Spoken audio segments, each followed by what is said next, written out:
हमारे मन में कोई घटा और भाग नहीं होता, सिर्फ जोड़ और गुणा होता है। मैं नकारात्मक विचारों को हटाकर सिर्फ सकारात्मक विचार रखूंगा। आपको शुभकामनाएं, पर ये नहीं हो पाएगा। आपको बस थोड़ा ध्यान देना होगा कि ये काम कैसे करता है। आप देखेंगे कि आप जो हैं और जो आपने इकट्ठा किया है उसमें फर्क है।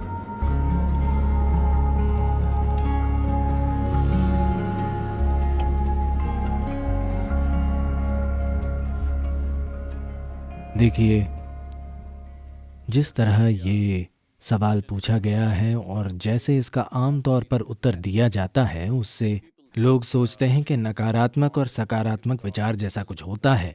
वे नकारात्मक विचारों को हटाकर सिर्फ सकारात्मक विचार रखना चाहते हैं। ऐसे लोगों से मैं बस 10-15 सेकंड का एक प्रयोग करने को कहूँगा। वे ज़बरदस्ती अपने मन से एक विचार हटाएं, जैसे अगले 10 सेकंड तक बंदर के बारे में मत सोचिए। बंदर का विचार न करने की कोशिश करें। आप देखेंगे कि आप बंदरों से भरे हुए हैं। तो मैं कह रहा हूं कि यह आपके मन का स्वभाव है, क्योंकि इस मन में तीनों पेडल रेस बढ़ाने वाले हैं। ब्रेक या क्लच नहीं है। आप जो भी दबाएंगे ये और तेज भागेगा। ऐसे मन के होते हुए नैतिक और धार्मिक शिक्षकों ने सिखाया है कि बुरी चीजों के बारे में मत सोचो। तब से वे हमेशा यही करने लगे। आप मन को ऐसे बिल्कुल नहीं संभाल सकते। इसके लिए आत्मज्ञान जरूरी नहीं है। अगर आप 2 मिनट आंखें बंद करें तो आप जान जाएंगे कि आप इस मन के साथ कोई जबरदस्ती नहीं कर सकते। तो मैं बुरे विचार हटाना चाहता हूं, इस दिशा में कभी मत जाइए, क्योंकि आप जो हटाना चाहेंगे वो आपका गुण बन जाएगा। वो हमेशा हावी रहेगा। तो मुझे क्या करना चाहिए? बात यह है कि मन की बुनियादी प्रक्रिया को समझे बिना, क्योंकि हमारा मन, इंसानी मन, धरती का सबसे जटिल कंप्यूटर है। सभी सुपर कंप्यूटर्स भी इसी से निकले हैं। अब ऐसा है तो क्या ये जरूरी नहीं है कि हम इसके काम करने का तरीका समझें? अगर आप मुझसे पूछें तो इसका एक सरल पहलू ये है कि हमारे मन में कोई घटा और भाग नहीं होता, सिर्फ जोड़ और गुणा होता है। अगर आप इससे कुछ हटाना चाहेंगे तो ये कहेगा एक और। अगर आप बहुत जोर देंगे तो ये कई गुणा हो जाएगा।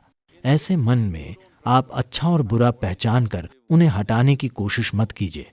सबसे पहले हमें ये समझना होगा This mind of yours, this body of yours is supposed to serve you. कि आपका ये मन और शरीर आपकी सेवा के लिए ही है। आपका जीवन महत्वपूर्ण है। शरीर और मन वे साधन हैं जिन्हें हमारी सेवा करनी चाहिए। अगर आप किसी गाड़ी में बैठें तो उसे वहीं जाना चाहिए जहां आप जाना चाहते हैं। अगर वो अपने हिसाब से चलने लगे तो उसका फायदा क्या है? वो सिर्फ परेशानी होगी। फिलहाल दुर्भाग्य से ज्यादातर मनुष्य इंसानी मन की इस शानदार संभावना को एक परेशानी, एक समस्या की तरह अनुभव कर रहे हैं। ये आपके पास मौजूद सबसे सुंदर चीज है। बस आपको इसके काम करने के तरीके पर थोड़ा ध्यान देना होगा। सबसे पहले यही करना होगा। इसी कारण हम एक सरल सी चीज, ईशा क्रिया लेकर आए।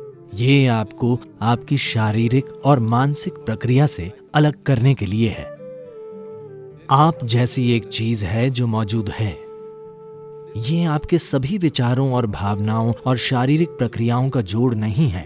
आप इन सब से परे हैं। अगर आप अपनी आंखें बंद कर लें तो कुछ नहीं दिखता, पर आप मौजूद होते हैं। आप अपनी आंखों की खिड़की से बाहर देखते हैं, पर आंखें बंद कर लेने पर आपका अस्तित्व खो नहीं जाता। आपका अस्तित्व तब भी होता है।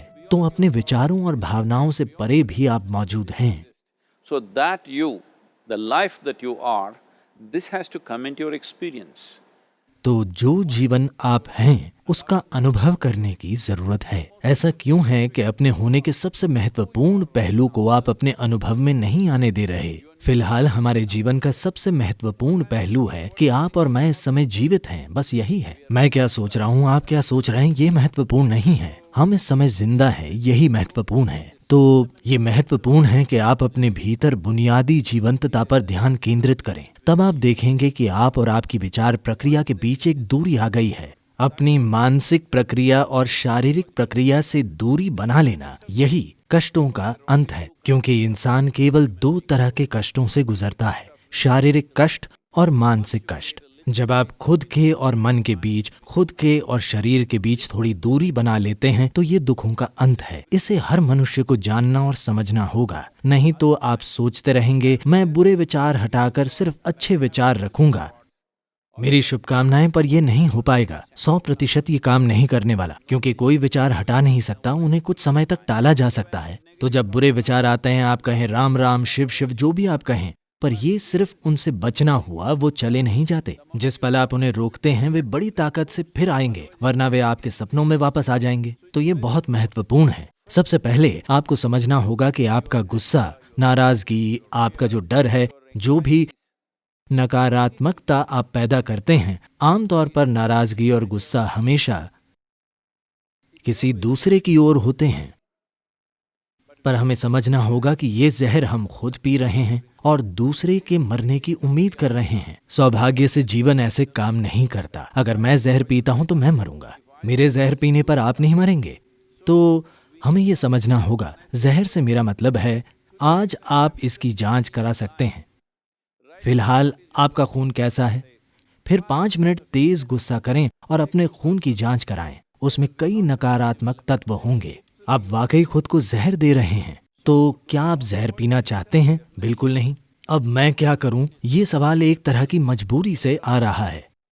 कुछ मत कीजिए, बस आराम से बैठिए और बस जीवन प्रक्रिया पर ध्यान दीजिए।